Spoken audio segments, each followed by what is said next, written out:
ప్రభుజీ కర్మ సిద్ధాంతం అన్నారు కదా, అసలు కర్మ సిద్ధాంతం అంటే ఏంటి ప్రభుజీ? ఏం చెప్తోంది అసలు కర్మ మనం సిద్ధాంతం? చెయ్యంది మనకి రాదు, మనం చేసింది తప్పకుండా మనకు వస్తుంది. ఇదే కర్మ సిద్ధాంతం.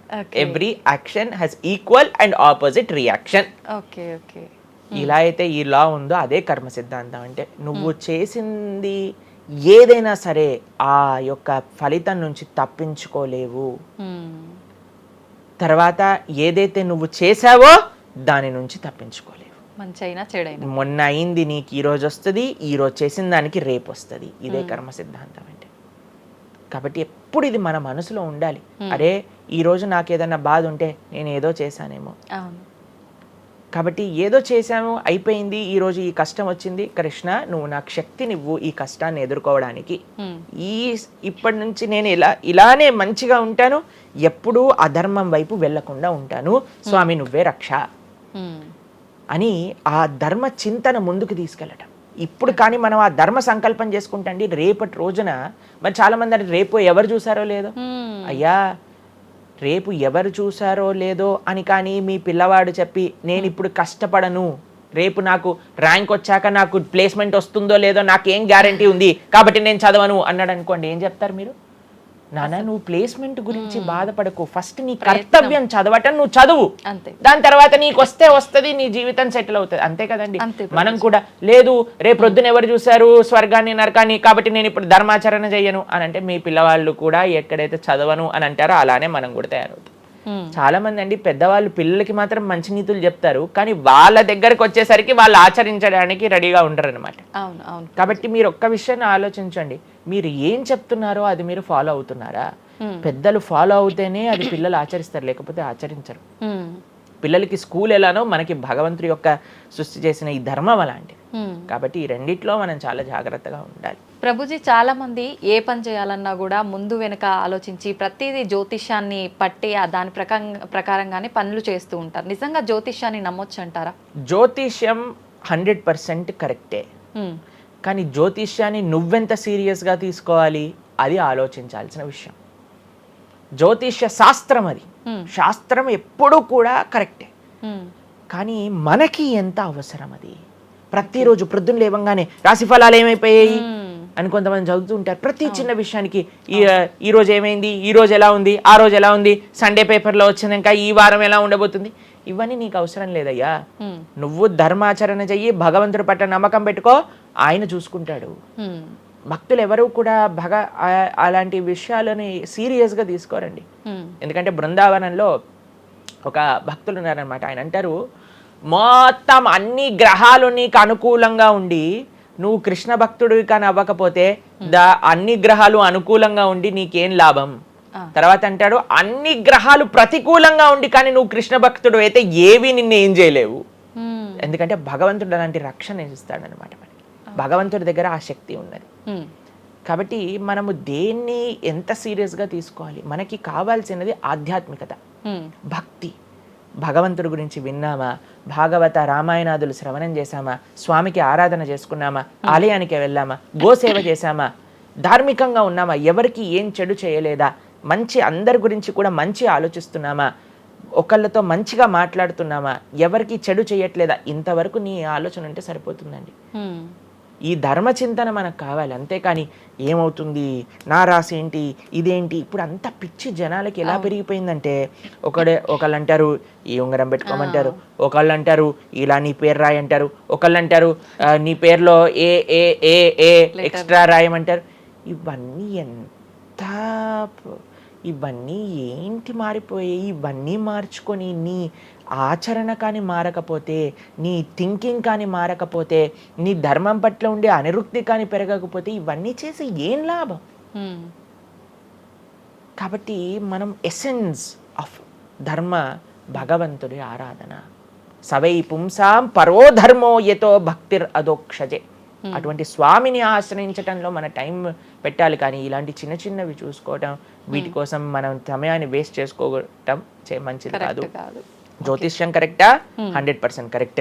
నీకెంత కావాలి అది నువ్వు ఆలోచన చేసుకో.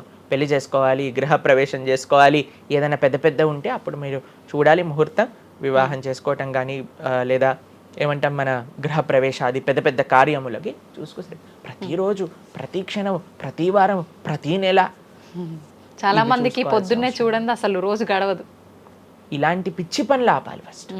ప్రొద్దున పూట లేచి భగవంతుడి దగ్గరికి వెళ్ళి భగవంతుడికి నమస్కారం చేసి జపం చేసుకొని ధ్యానం చేసుకొని ఆలయానికి వెళ్ళి దర్శనం చేసుకొని భగవత్ చింతనలో ఉండండి. రోజులో ఏ కష్టం వస్తుందో దాన్ని ఎలా ఎదుర్కోగలో ఆ శక్తిని వస్తుంది. అంతేగాని ఏమున్నాయి రాశి ఫలాలు చదవటం వల్ల ఏం అవ్వదండి. కాబట్టి సొల్యూషన్ పైన కాన్సన్ట్రేట్ చేయండి, ప్రాబ్లం కోసం విశ్లేషణ చేయకూడదు. ఓకే ప్రభుజీ, చాలామంది ఇంట్లో నెగిటివ్ ఎనర్జీస్ ఉన్నాయి, దయ్యాలు తిరుగుతున్నాయి, లేదంటే ఎవరైనా ఒక పర్సన్కి దయ్యం పట్టింది అని చెప్పి చాలామంది ఎవరు ఇట్లా పంతుళ్ళు అట్లాంటి వాళ్ళ దగ్గరికి, మాంత్రికుల దగ్గరికి తీసుకెళ్ళడము, వాళ్ళు వదిలిస్తారని చెప్పటము, ఆ దయ్యం వీళ్ళని చాలా పీడిస్తుంది అని చెప్పడం, ఇలాంటివి చాలా వింటుంటాము సహజంగా. ఇదంతా నిజమే అంటారా ప్రభుజీ? అసలు దయ్యాలు అనేవి ఉన్నాయంటారా? ఆత్మలు దయ్యాలు ఇవన్నీ ఉన్నాయండి, అది లేవు అని చెప్పలేము, ఉన్నాయి తప్పకుండా. ఎలా అయితే మీరు నెగిటివ్ ఎనర్జీ అంటారు కదా, నెగిటివ్ ఎనర్జీ ఎక్కడికి వస్తుందో తెలుసా అండి? నెగిటివ్ పీపుల్ దగ్గరికి వస్తుంది. ఎవరైతే ఎమోషనల్గా, ఎవరైతే స్పిరిచువల్గా, ఎవరైతే ఫిజికల్గా వర్నలబుల్గా ఉంటారో వాళ్ళ దగ్గరికి వస్తుంది. ఎవరైతే ఇంట్లో భగవద్ ఆరాధన ఉండదో, పూజ రూమ్లో ఏమీ లేకుండా చాలామంది ఇప్పుడు మాకు చాలా విచిత్రం అనిపిస్తుంది కొన్నిసార్లు.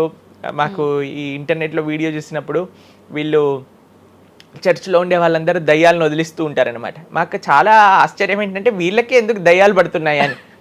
కాబట్టి ఎందుకు దయ్యాలు ఎవరైనా పర్సనాలిటీస్లోకి వెళ్తాయో తెలుసా అండి? ఎవరైతే క్లీన్లీనెస్ మెయింటైన్ చేయరో, ఓకే, ఎవరైతే సమయానికి స్నానం చేయటం కానీ, సమయానికి శుచిగా శుభ్రంగా ఇల్లు శుభ్రంగా ఉంచుకోవటం కానీ, దేవాలయంలో భగవంతుడి యొక్క మూర్తులకి చక్కగా ఆరాధన చేసి ధూపం దీపం నైవేద్యం తోరణం ఉత్సవాలు పండగలు యజ్ఞాది యాగాదులు ఇవన్నీ ఉన్న చోట ఎప్పటికీ నెగిటివ్ ఎనర్జీ అనేది ప్రవేశించలేదు. ఓకే. కానీ ఎక్కడైతే జనాలు డిమ్గా డల్గా ఎటువంటి వైబ్రెన్స్ లేకుండా ఎప్పుడు ఎమోషనల్ వర్నలబుల్గా బాధల్లో ఉంటూ ఏ ఆధ్యాత్మికంగా లేకుండా ఇల్లంతా గందరగోళంగా చెత్త చెదారంతో ఎప్పుడైనా సరే ఫ్రెష్ ఫుడ్ కాకుండా స్టేల్ ఫుడ్, బయట సోర్స్ తెలియని ఫుడ్ వాటిని తినటం వల్ల అలాంటి మెంటాలిటీస్, అలాంటి నెగిటివ్ ఎనర్జీ ఈజీగా ఇటువంటి నెగిటివ్ ఎన్వైరన్మెంట్లోకి వచ్చేస్తుంది అనమాట. ఓకే. కానీ ఎప్పుడైతే మనం వైబ్రెంట్గా భగవన్నామ చక్కగా బొట్టు పెట్టుకొని చక్కగా మంచిగా సాంప్రదాయంగా రెడీ అయ్యి చీర సాంప్రదాయం మన సాంప్రదాయం మన చీర అండి. భారతీయత మగవాళ్ళైతే ధోతి కుర్తా ఇంతకుముందు ఉండేది, శిఖ ఎంత చక్కగా బొట్టు పెట్టుకొని చక్కగా అలంకరణ చేసుకొని ఇంట్లోకి వెళ్ళంగానే అసలు ఆ ధూపం యొక్క సువాసన వచ్చి చక్కగా పసుపచ్చతో మన గడప నుంచి స్టార్ట్ చేస్తే పైన తోరణం కింద ముగ్గులు, అసలు ఒక సనాతన సాంప్రదాయం. ఒక హిందువు యొక్క ఇంటికి వెళ్తే ఏ దయ్యం అలాంటి ఇంట్లోకి వెళ్ళగలుగుతుంది చెప్పండి? మన సినిమాలలో మీరు చూసి ఉంటారు, దయ్యాలు ఎక్కడుంటాయి? పాతబడ్డ బంగ్లాలలో, ఎక్కడో క్లోజ్ చేసిన గెస్ట్ హౌస్లలో ఉంటాయి, అంతేనా? నిజం ప్రభుజీ. ఏదైనా దేవాలయంలో దయ్యం ఉండటం మీరు చూసారా ఎక్కడైనా? ఎందుకు ఉండదు? ఎందుకంటే అక్కడ భగవద్ ఆరాధన జరుగుతుంది కాబట్టి. ఏ ఇంట్లో అయితే నిరంతర భగవద్ ఆరాధన ఉంటుందో, ఏ ఇల్లు అయితే వైబ్రెన్స్ గా ఇంటి బయట ముగ్గు నుంచి ప్రారంభమై ఇంటి లోపల దేవాలయంలో దీపము నిరంతరము కూడా ఉంటుందో, భగవద్ ఆరాధన జరుగుతుందో, భగవన్నామ జపం జరుగుతుందో, శాస్త్రాన్ని పారాయణ చేస్తున్న విష్ణు సహస్రనామం హరే కృష్ణ మహామంత్ర కీర్తన యజ్ఞము యాగము ఉత్సవాలు చేస్తూ అటువంటి ఇంట్లో అటువంటి వ్యక్తులకి ఎప్పుడూ రాలేదండి. ఎవరైతే తన నుదిటిన తిలకాన్ని అలంకరణ చేసుకొని చక్కగా సాంప్రదాయంగా ఉంటారో, శుచి శుభ్రత పాటిస్తారో, చక్కగా ఆలయానికి వెళ్ళి గోసేవ చెప్పండి, అలాంటి వాళ్ళకి ఎప్పుడైనా ఇలాంటి నెగిటివ్ ఎనర్జీ అటాక్ అవుతుంది అంటే అస్సలు కాదు. ఎవరైతే గ్లూమీగా డిప్రెస్డ్గా ఏం లేకుండా ఏ వస్త్రాలు పడితే ఆ వస్త్రాలు వేసుకోవటం, దేవుడు కొంతమంది ఆలయంలోకి వెళ్ళామనుకోండి, ఇంట్లో పూజ రూమ్లోకి వెళ్ళామనుకోండి, పండగ నుంచి పండగ మాత్రమే దీపం పెడతారు, లేదా అస్సలు ఆ పూలు అలానే ఉంటాయి 15-20 రోజుల వరకు. అవును ప్రభు. అలాంటి ఇంట్లలో నెగిటివ్ ఎనర్జీ రాకపోతే ఇంకేమొస్తుంది చెప్పండి? కాబట్టి నెగిటివ్ ఎనర్జీ ఉందా? ఈ దయ్యాలు ఆత్మలు ఉన్నాయా? ఉన్నాయి. ఎవరి దగ్గరికి వెళ్తాయి? అటువంటి మెంటాలిటీ ఉన్న వాళ్ళ దగ్గరికి మాత్రమే వెళ్తాయి. ఓకే. మనం కానీ ఎప్పుడైతే మనకి రక్షణ, అందుకే మనం తులసి మాల వేసుకుంటాం, తులసి మాల ఇప్పుడు చూడండి మేము నరసింహ కవచాన్ని ధరించామన్నమాట. ఇవన్నీ నరసింహ ఆరాధన, నరసింహ కవచాన్ని ఎప్పుడైతే మనం చేస్తామో, ఎప్పుడైతే మనం భగవన్నామ స్మరణ చేస్తామో తులసి మాల ధరించాలి. తులసి మాల చాలా మంది ఇప్పుడు ధరిస్తున్నారు కానీ నియమాలను పాటించట్లేదు. ఏంటి నియమాలు? తులసి మాల వేయాలి అని అంటే మనము భగవత్ ప్రసాదాన్ని మాత్రమే నైవేదన చేసి తీసుకోవాలి, మాంసాహారాన్ని తినకూడదు, ఉల్లిపాయలు ఎల్లిపాయలు ముట్టుకోకూడదు. ఇవన్నీ కూడా నెగిటివ్ థింగ్స్ అన్నమాట, తామసిక రాజసికమైన విషయాలు. కాబట్టి ఇవి చక్కగా ఇవన్నీ మానేసామనుకోండి.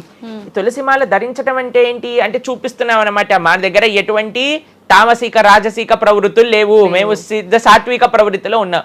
దయ్యం అక్కడ నుంచి వచ్చింది కూడా యూటర్న్ తీసుకొని వెళ్ళిపోతుంది అన్నమాట ఇవి చూడంగానే. కాబట్టి అది చాలా ముఖ్యం. ఎప్పుడైతే మన ఆచరణ బాగుంటుందో, ఎప్పుడైతే మనం ధార్మికంగా ఉంటామో, ఎప్పుడైతే భగవద్భక్తులు అయి ఉంటామో, ఏ నెగిటివ్ ఎనర్జీ మనల్ని ఏం చేయలేదు. ఓకే, మొత్తానికి ఉన్నాయి దయ్యాలు, ఉన్నాయి, జాగ్రత్త. మనం మంచిగా భక్తి పరంగా ఉండండి, ధార్మికంగా ఉండండి, చక్కగా ధర్మాచరణ చేయండి, మీకేం భయం లేదు. కానీ ఎక్కడైతే ఇవన్నీ జరగవో అక్కడ ఉంటాయి. అందుకే ఆధ్యాత్మిక మార్గంలో నడవాలి అందరం కూడా. కృతజ్ఞతలు ప్రభుజీ, నిజంగా చాలా మంచి మంచి విషయాలు తెలుసుకుంటున్నాం మీ ద్వారా. ఇంకా ఇంకా తెలుసుకోవాలని కోరుకుంటున్నాం. ధన్యవాదాలు ప్రభుజీ. హరే కృష్ణ. హరే కృష్ణ.